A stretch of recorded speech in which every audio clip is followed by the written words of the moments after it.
Alhamdulillahi Rabbil Alamin. Wassalatu wassalamu ala ashrafil anbiya'i wal mursalin. Nabiyyina Muhammad wa ala alihi wa sahbihi wa man tabi'ahum bi ihsanin ila yaumiddin amma ba'd.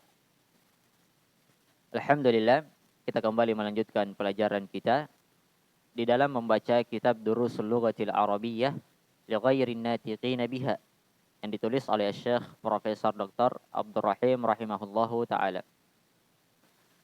Sekarang kita masuk di pelajaran selanjutnya, Ad-Darsut Tsani. Pelajaran yang kedua. Pelajaran yang kedua, dzalika. Artinya itu. Nah, dzalika ini teman dari hadza. Sama-sama ismul isyarah. Dzalika adalah ismul isyarah. Lil ba'idi al-mufradi al-mudzakkari. Al-mufradi al-mudzakkari. Nah, jadi secara garis besar hadza dan dzalika itu sama. Hadza dan dzalika itu sama. Apa yang membedakan? Yang membedakan cuma satu. Nah, di sininya saja. Lil ba'idi untuk dzalika, lil qaribi untuk hadza. Jadi dzalika adalah kata tunjuk untuk menunjuk sesuatu yang jauh.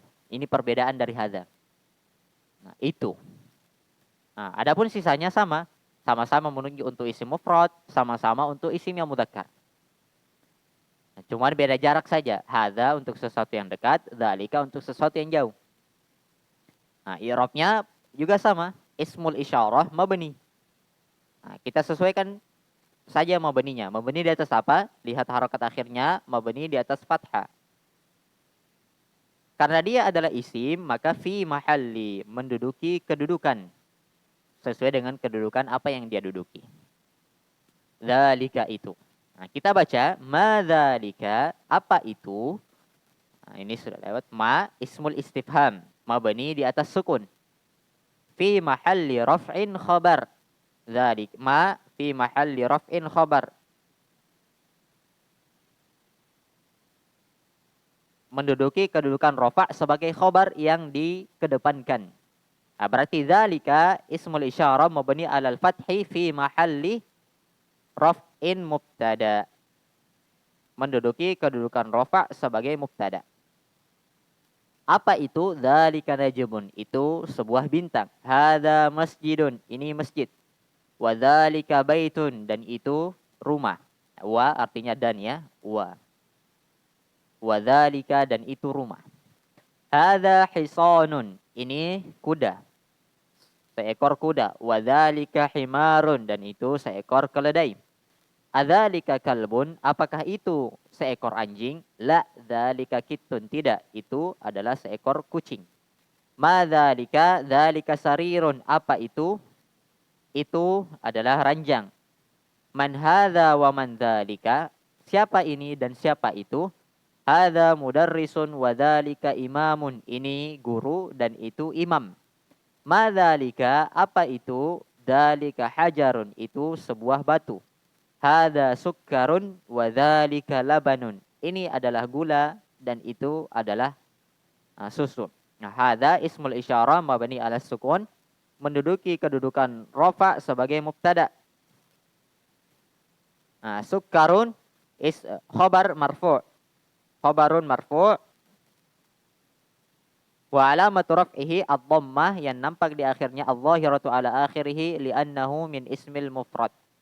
Wa dzalika, wa huruf mabni alal fathi, tidak ada kedudukannya di dalam i'rab. Dzalika ismul isyarah mabni alal fathi fi mahalli raf'in mubtada. Dia juga sebagai mubtada. Labanun sebagai khabar yang marfu'. Baik. Di bawahnya tamrin latihan. Nah, setelahnya al-kalimatul jadidatu, kosakata yang baru. Kosakata yang baru. Walaupun sudah banyak ya kosakata yang telah berlalu. Nah, itu bisa diperhatikan bagaimana penulisannya, bagaimana harokatnya, huruf-hurufnya. Nah, untuk memudahkan kita membaca bahasa Arab.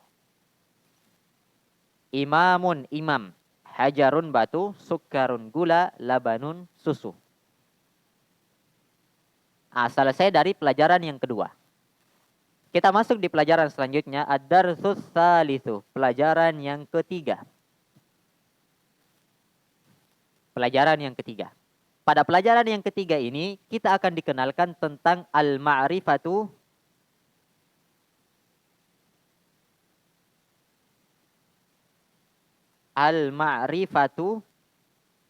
dengan an-nakiratu.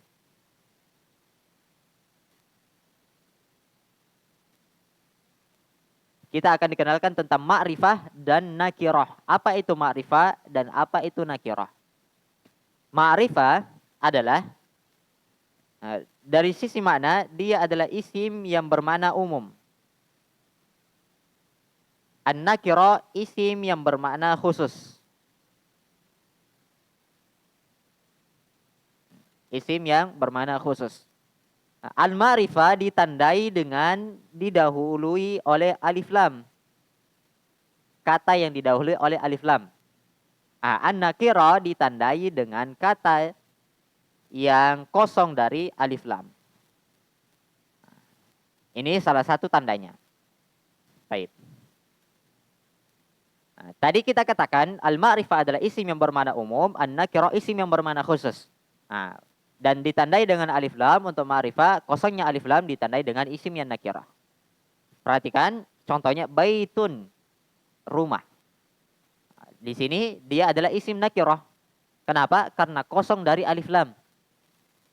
Berarti karena dia adalah isim nakirah, afwan ya, tadi salah. Terbalik. Al-ma'rifah isim yang bermakna khusus.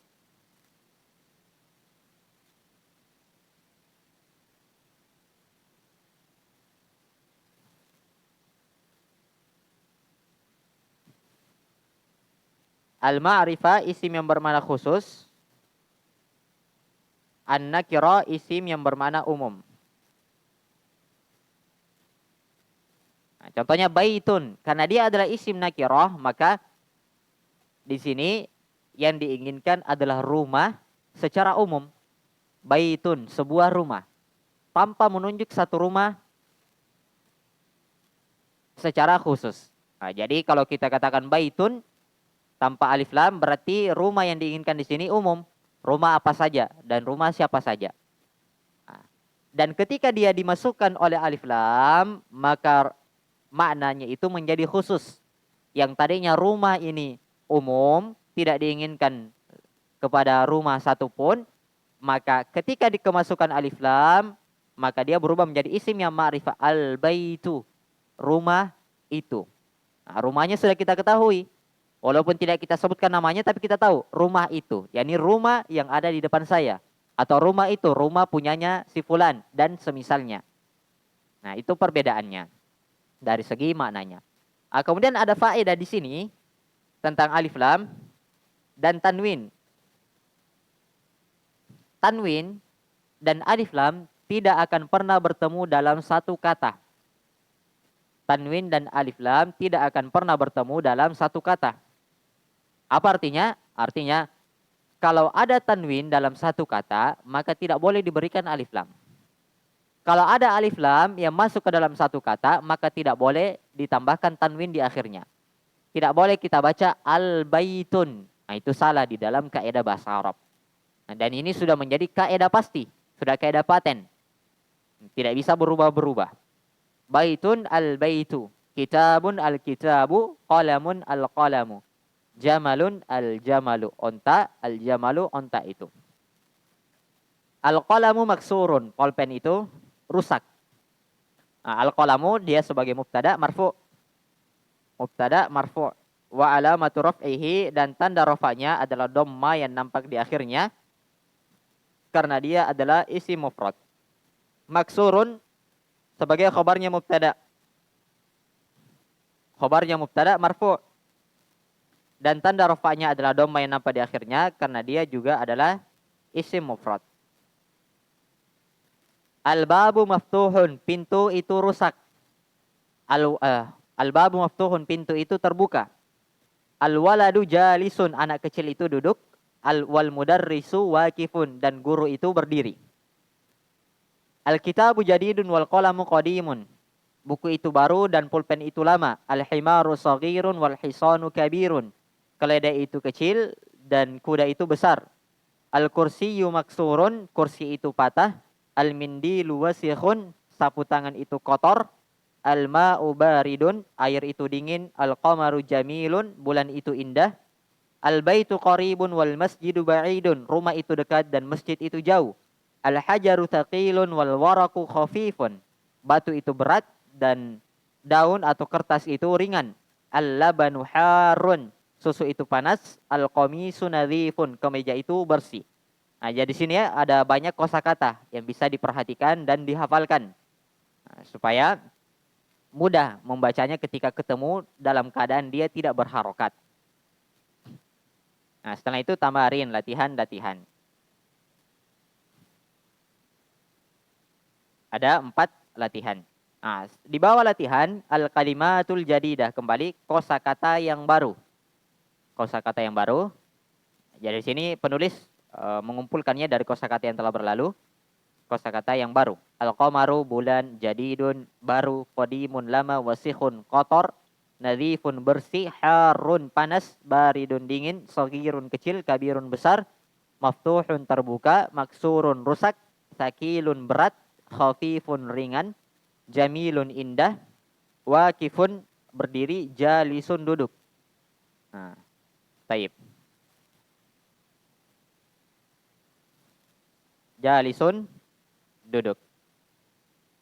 Nah, di bawahnya nanti itu masih seputar alif lam. Insyaallah kita akan lanjutkan di pertemuan berikutnya. Subhanakallahumma bihamdik, asyhadu an la ilaha illa anta, astaghfiruka wa atubu ilaik.